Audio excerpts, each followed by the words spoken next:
Merci à vous. Merci, chers collègues. La parole est à Monsieur Molac.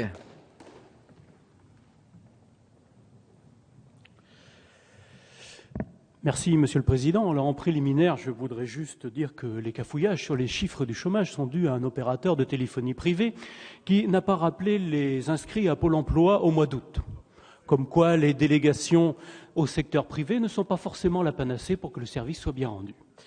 Donc, je voulais juste, la bonne nouvelle quand même, c'est que les chiffres du chômage, même réactualisés, baissent. Et ça, c'est une bonne nouvelle pour les premiers, d'abord pour ceux qui sont employés et leurs familles. Alors, pour revenir au texte proprement dit, nous voici en présence d'un troisième projet de loi d'habilitation à prendre des ordonnances, après celui permettant l'accélération des projets de construction dans le domaine du logement, ainsi que récemment celui habilitant le gouvernement à simplifier les relations entre l'administration et les citoyens. Il s'agit aujourd'hui d'examiner un projet de loi visant à simplifier et sécuriser la vie des entreprises. Avec ces trois textes, nous nous donnons ainsi les moyens de mettre en œuvre le choc de simplification annoncé par le Président de la République. Ce dernier a en effet souhaité engager au bénéfice des entreprises comme de l'ensemble des usagers de l'administration des mesures de nature à leur permettre de se libérer de certaines tâches administratives pour se concentrer sur leur activité professionnelle. Le gouvernement a choisi de recourir aux ordonnances prévues par l'article 38 de notre Constitution, au motif qu'il est urgent d'améliorer l'environnement réglementaire des entreprises. Nos concitoyens nous rappellent l'urgence à intervenir pour mettre en œuvre le choc de simplification. On peut cependant regretter que tant de parlementaires, que les débats ne puissent avoir lieu au Parlement assis avec un projet de loi simple sur la question complexe de l'administration des entreprises. En effet, le champ de ce projet de loi est très vaste, contient des sujets divers et fort éloignés les uns des autres, et a dû être étudié dans un temps très contraint, ce qui est problématique. Ce recours précipité a été vivement contesté lors de l'examen en commission. Et nous partageons un certain nombre des remarques. Nous apportons d'ailleurs notre soutien à la demande exprimée par notre rapporteur, Jean-Michel Clément, quant à l'instauration d'un dispositif d'association des parlementaires à l'élaboration des projets de loi d'habilitation, de prise d'ordonnance et au suivi de leur bonne application. Nous avons toutefois bien noté l'engagement au nom du gouvernement de Madame la ministre Fleur Pellerin concernant l'association du Parlement aux travaux qui conduisent à la publication des ordonnances prévues par ce texte, tout comme Marie-Lise Lebranchu l'a fait lors de l'examen du projet de loi d'habilitation relatif à la simplification des relations entre les citoyens et l'administration. Il est vrai qu'une simplification mal ficelée pourrait en effet aboutir à des dérives. La norme n'est pas qu'une contrainte, c'est aussi souvent une garantie. Pour en venir au fond du projet de loi qui nous est aujourd'hui soumis, il est composé de 19 articles relatifs à des sujets aussi divers que les règles applicables au compte des entreprises, au développement de la facturation électronique et du numérique, au financement participatif des projets, au traitement des entreprises en difficulté, à la participation de l'État aux entreprises ou encore à la simplification des procédures pour les projets d'activité économique, dont une expérimentation sur les ICPE. C'est donc un volume conséquent de mesures qui sont présentées ici par voie d'ordonnance et dont il sera difficile de traiter la substantifique moelle chère à Rabelais. En tant que parlementaires du groupe écologiste, nous avons toutefois quelques os à ronger. Nous accordons ainsi une importance particulière à plusieurs mesures. En premier d'entre elles, celle contenue à l'article 1er concernant le financement participatif, qui permet que des projets spécifiques soient financés par de nombreuses personnes, notamment par l'intermédiaire de sites Internet. Le développement de ce nouveau mode de financement permet d'ouvrir en particulier aux PME et aux jeunes entreprises innovantes un outil de financement complémentaire. Dans ma circonscription, a ainsi vu le jour un projet éolien citoyen unique en son genre et dont le modèle de financement participatif est devenu une référence nationale de l'énergie citoyenne. Il ouvre la voie d'un nouveau mode de développement de l'éolien en France, à l'instar de ce qui se pratique déjà depuis longtemps chez nos voisins allemands ou danois. Ces nouvelles mesures permettront de sécuriser le financement des particuliers dans les projets dans lesquels ils s'engagent et ainsi donner un coup de pouce à la filière éolienne. L'article 2 vise à mettre en œuvre les orientations gouvernementales en matière de traitement des entreprises en difficulté, notamment en vue de rendre l'anticipation plus attractive. Si nous nous accordons sur l'objectif, nous aurions été sensibles à un traitement approfondi de cette question par le Parlement, notamment suite aux travaux de Mme Cécile Untermaier et de Marcel Bonneau. Leur rapport a été remis à l'Assemblée nationale le 24 avril dernier.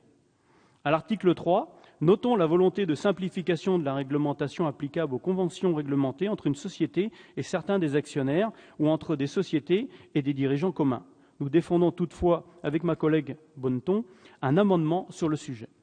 L'article 10 prévoit quant à lui d'habiliter le gouvernement à prendre des mesures relatives à la gestion et à la participation de l'État dans les entreprises dont il est actionnaire. Il s'agit là d'une mesure qui n'est pas anodine et qui relève de l'État stratège. Nous serons ainsi attentifs à ce que l'État conserve les moyens de sa politique industrielle et énergétique. Par ailleurs, nous accordons une grande importance aux mesures de l'article 14 relatives à une expérimentation des procédures simplifiées dans certaines régions. Il s'agit de faire délivrer par la préfecture un certificat de projet énumérant de manière exhaustive les différentes législations applicables à une demande, un peu à la manière des certificats d'urbanisme. Cette expérimentation, en concentration avec les acteurs des États généraux de la modernisation du droit de l'environnement, concernera notamment les installations classées pour la protection de l'environnement, ou ICPE, soumises à autorisation. Cela amènera une procédure unique intégrée conduisant à une décision unique du préfet de département. Des formats spécifiques d'autorisation sont ainsi prévus pour les éoliennes et les installations de méthanisation, d'une part, et pour les autres ICPE, d'autre part. Il est évident qu'il faut préparer la transition énergétique et que les éoliennes et la méthanisation sont deux éléments très importants. Je rappelle aussi qu'un certain nombre de projets éoliens ont capoté parce que justement nous n'avions pas les moyens législatifs de les faire avancer et ils ont été contrecarrés tout simplement par les riverains. Pour les éoliennes, il s'agit a priori d'une mesure intéressante qui va dans le sens de la simplification, qui limite les opportunités de recours et qui devrait, in fine, permettre de réduire les délais d'instruction. Nous appelons de longue date à revoir les procédures pour que la durée de mise en service des éoliennes en France se rapproche de celle de nos voisins européens. J'avais rappelé lors du débat sur la politique maritime de la France que dans une interview accordée à un quotidien régional, le président de France Énergie Marine avait établi un parallèle saisissant. En Écosse, il suffit d'une procédure unique d'autorisation pour les éoliennes marines. En France, il en faut 4. Notons fort à propos que l'Écosse est leader mondial sur les énergies marines renouvelables. En ce qui concerne les installations de méthanisation, nous nous réjouissons également des simplifications annoncées. La méthanisation étant l'une des réponses d'avenir pour la production d'énergie renouvelable et la décentralisation d'énergie.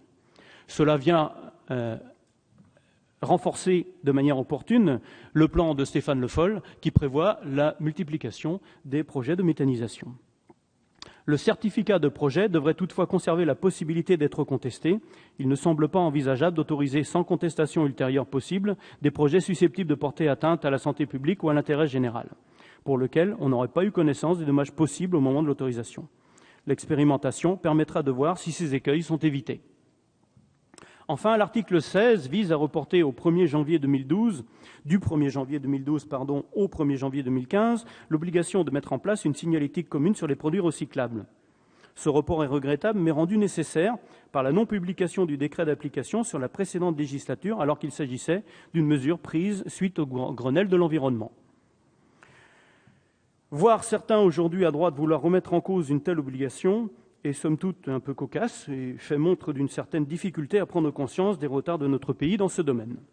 Nous avons déjà assez perdu de temps et cette disposition, 3 ans après son entrée en vigueur prévue, va contribuer activement à la simplification du geste de tri des produits recyclables et permettre d'accroître les quantités de produits recyclés et ainsi économiser les matières premières non renouvelables dont certaines sont en voie d'épuisement aujourd'hui. Au final, mes chers collègues, c'est donc avec quelques réserves de procédure, mais avec de réelles considérations positives, contrairement à ce que j'ai pu entendre tout à l'heure, que nous voterons pour ce projet de loi. Toutefois, en dernier lieu, j'aimerais attirer votre attention. Notre problème ne serait-il pas également d'avoir choisi un mauvais échelon ? Je veux dire, nous avons l'État, nous avons les préfectures. Je rappelle simplement que dans un certain nombre de pays, c'est-à-dire en fait tous ceux qui nous entourent, les régions détiennent des adaptations réglementaires, voire des pouvoirs législatifs, et que ça leur permet effectivement de pouvoir adapter les règlements.